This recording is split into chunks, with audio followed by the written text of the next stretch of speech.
ಮತ್ತೊಂದು ಪುಟ್ಟ ವಿರಾಮದ ನಂತರ ಬ್ರಹ್ಮಾಂಡ ನೇರ ಪ್ರಸಾರದ ಕಾರ್ಯಕ್ರಮಕ್ಕೆ ಪ್ರೀತಿಯ ಸ್ವಾಗತ.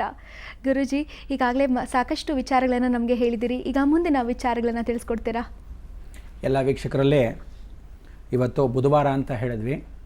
ಬುಧವಾರ ಯಾವುದಕ್ಕೆ ಸಂಬಂಧ ಅಂತ, ಬುಧ ಅಂದರೆ ಬುದ್ಧಿಕಾರಕ, ಜ್ಞಾನಕಾರಕ ಅಂತ ಕರಿತೀವಿ. ಅಲ್ಲಿ ಧನಪ್ರಾಪ್ತಿಯನ್ನು ಕೊಡ್ತಕ್ಕಂಥವನು ಬುಧನೇ. ಇವತ್ತು ಒಂದು ಭೂಮಿಯನ್ನು ಕೊಂಡ್ಕೋಬೇಕು ಅಂದರೆ ಬುಧ ಬಹಳ ಮುಖ್ಯ. ಆದರೆ ಎಷ್ಟು ಜನಕ್ಕೆ, ಇವತ್ತಿಗೂ ಎಷ್ಟೋ ಜನಕ್ಕೆ, ಸ್ವಲ್ಪ ಅಲ್ಲ, ಅಲ್ಪ ಅಲ್ಲ, ಸಾಕಷ್ಟು ಕೋಟ್ಯಾಂತರ ಜನದಲ್ಲಿ ಲಕ್ಷಾಂತರ ಜನಕ್ಕೆ ಮಾತ್ರ ಸ್ವಂತ ಮನೆ.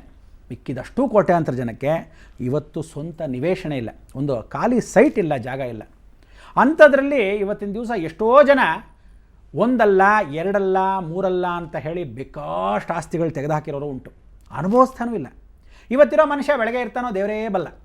ಆದರೂ ಆ ಭೂಮಿಯಲ್ಲಿರ್ತಕ್ಕಂಥ ಋಣಾನುಬಂಧ ರೂಪೇಣ ಪಶುಪತಿ ಪತ್ನಿ ಸುತಾಲಯ ಅಂದರೆ ಪ್ರತಿಯೊಬ್ಬ ಮನುಷ್ಯನೂ ಆ ಭೂಮಿಯ ಋಣ ಇರಬೇಕು ನೋಡಿ.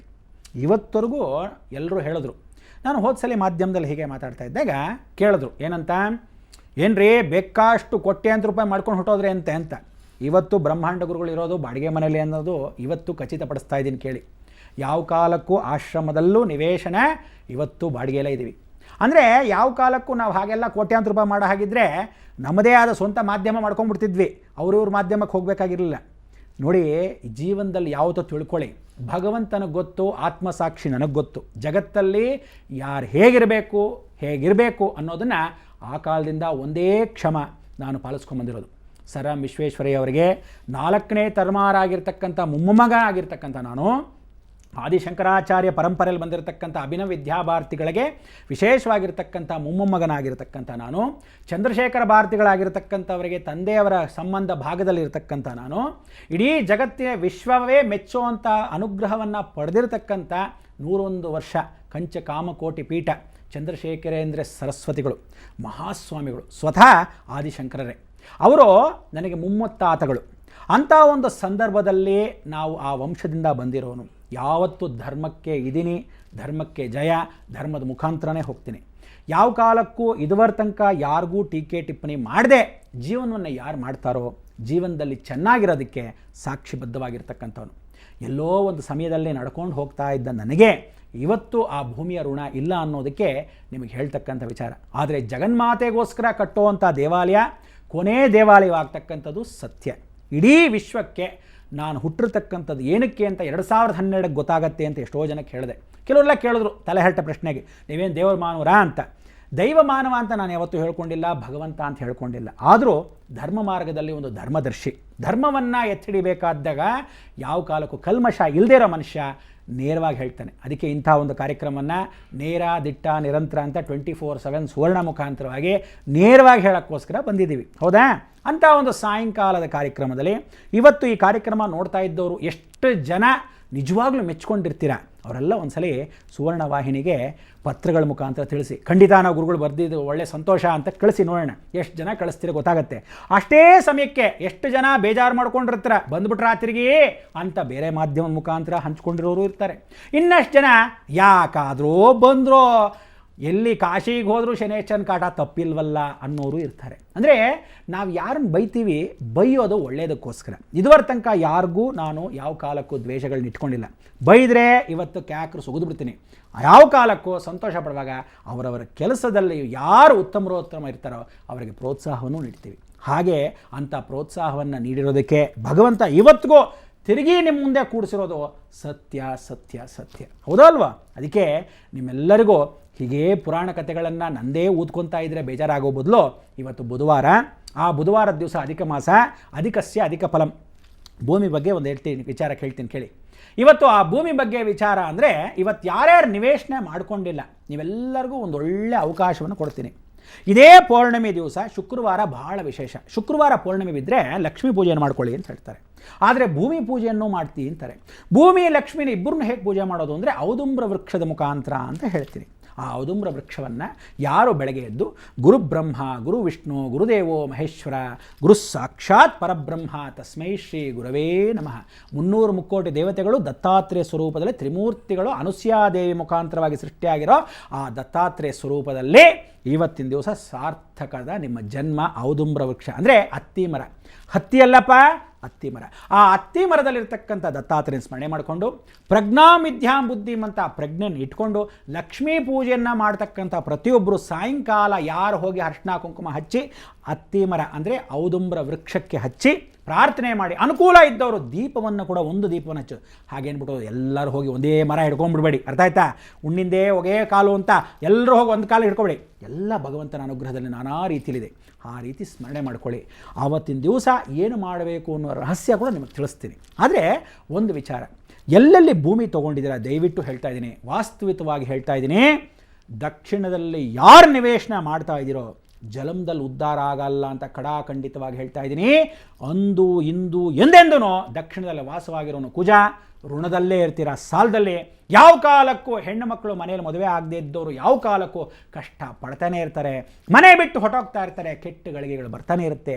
ಅದೇ ರೀತಿ ಮನೆಯಲ್ಲಿ ಆಕ್ಸಿಡೆಂಟ್ಸ್ ಜಾಸ್ತಿ ಆಗುತ್ತೆ. ಯಮ ಇರೋದು ದಕ್ಷಿಣದಲ್ಲಿ ಸ್ವಾಮಿ, ಅದಕ್ಕೋಸ್ಕರ ಅಂಥ ಒಂದು ದಕ್ಷಿಣ ತೀರ್ಥದಲ್ಲಿ ಯಾವ ಕಾಲಕ್ಕೂ ದಕ್ಷಿಣ ನಿವಾಸ ಅಂದರೆ ದಕ್ಷಿಣದ ಕಡೆ ರೋಡ್ ಇರೋವಂಥ ಮನೆಗಳು, ದಕ್ಷಿಣ ದಿಕ್ಕಲ್ಲಿ ಬಾಗಿಲಿರೋವಂಥದ್ದು.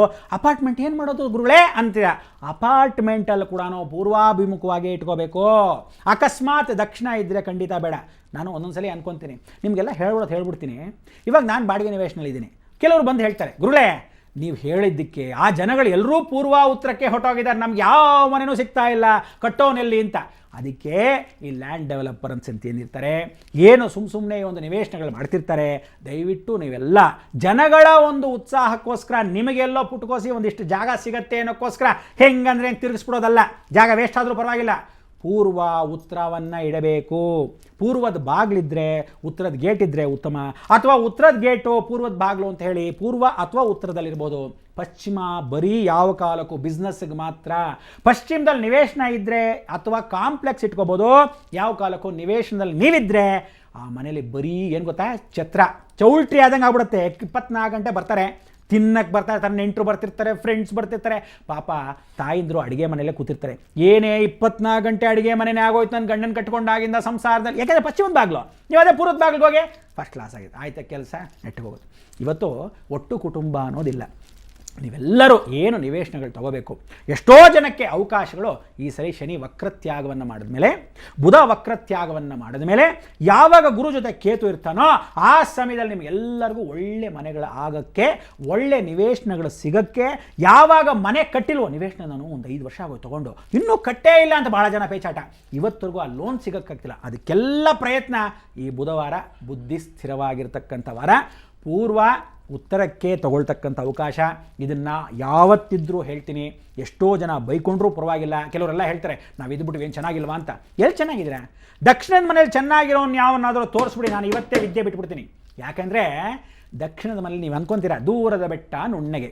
ಪಾಪ ಅವ್ನು ಬೆನ್ಸ್ ಕಾರಲ್ಲಿ ಓಡಾಡ್ತಿದ್ದಾನೆ ಇಟ್ಕೊಳ್ಳೋಣ, ದೊಡ್ಡ ಉದ್ಯಮಿ, ಹೆಂಡತಿ ಮನೇಲಿರಲ್ಲ, ಎಲ್ಲ ಹೊಟ್ಟೋಗಿರ್ತಾಳೆ, ಯಾವನ ಜೊತೆ ಓಡೋಗಿರ್ತಾಳೆ, ಅಥವಾ ಆ ಹೆಂಡತಿ ಸತ್ತು ಹೋಗಿರ್ತಾಳೆ, ಅಥವಾ ಬೆಡ್ ರಿಡನ್ ಆಗಿ ಬಿದ್ದಿರ್ತಾಳೆ, ಗೊತ್ತಿರಲ್ಲ. ಹೀಗಾಗಿರುತ್ತೆ ಅವ್ರ ಸಂಸಾರ. ಇಲ್ಲ ಮಗ ಬಂದು ತಂದೆಗೆ ಪಿಂಡ ಇಡೋ ಬದಲು ತಂದೆ ಮಗನ ಪಿಂಡ ಇಡ್ತಾ ಇರ್ತಾನೆ. ಅಂದರೆ ಏನೋ ವಯಸ್ಸು ವರ್ಷ ಆಗೋಗಿರುತ್ತೆ. ಅವನ ಕರ್ಮ ಏನು ಅಂದರೆ ದಕ್ಷಿಣದ ಮನೇಲಿ ಒಬ್ಬಂಟಿಗನಾಗಿ ಒಂಟಿ ಪಿಶಾಚಿಯಾಗಿ ಆ ಮನೆ ತುಂಬ ಕೋಟ್ಯಾಧೀಶ್ವರ ಕೂತ್ಕೊಂಡಿರ್ತಾನೆ. ಇಲ್ಲ ಬರೀ ರೋಗಗಳು, ಮಾತ್ರೆ ಸುರ್ಕೊಂಡು ಒಂದು ಬೆಳಗ್ಗೆ ಮಧ್ಯಾಹ್ನ 4, ರಾತ್ರಿ ಮಲ್ಕೊಳ್ಳೋಕೆ 13 ಹೀಗೆ ಮಲ್ಕೊಳ್ತಾರೆ. ಚಿಂತೆ.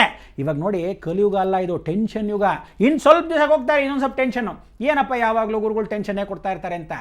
ಭಯ ಭೀತಿ ಅನ್ನೋದು ನಿಮಗೆ ಇರಬೇಕು, ಆದರೆ 24 ಗಂಟೆ ಭಯದಿಂದ ಹೋಗಿ ಅಂತ ನಾನು ಯಾವತ್ತೂ ಹೇಳಿಲ್ಲ. ನಿಮಗೆಲ್ಲ ಪರಿಹಾರವನ್ನು ಪರಿಸೂಕ್ತವಾಗಿ ಕೊಡ್ತಕ್ಕಂಥ ವಿಚಾರವು ನಾನು ಹೇಳ್ತೀನಿ. ಆದರೆ ಪಾಲಿಸ್ತಕ್ಕಂಥವನು ಏನಾದರೂ ಒಬ್ಬನು ಯಾವನೋ ಮಾಡ್ತಾನೆ ಅಂತ ಇಟ್ಕೊಳ್ಳಿ, ನೀವು ಹೋಗಿ ಏನು ಮಾಡ್ತೀರಾ? ಭಾಳ ಜನ ಕೆಲವರು ಅಯ್ಯಪ್ಪ ಹೇಳ್ತಾರೆ ಮಾಡೋಕ್ಕೆ ಕೆಲಸವಿಲ್ಲರಿ, ಅವ್ರ ಮಾತು ಏನು ಕೇಳ್ತೀರ ಅಂತ ಭಾಳ ಜನ ಹೇಳ್ತಾರೆ. ನಾನು ಯಾರು ಹೇಳಿದ್ರು ನಾನು ತಲೆ ಕೆಡಿಸ್ಕೊಳ್ಳಿ. ಯಾಕೆಂದರೆ ಹೇಳಿರೋದು ನಾನಲ್ವ, ನನಗೆ ಇಂಟ್ರ್ಯಾಕ್ಷನ್ ಏನು ಗೊತ್ತಾ, only with goddess Adishakti Adishakti ಹತ್ರ ಮಾತ್ರ.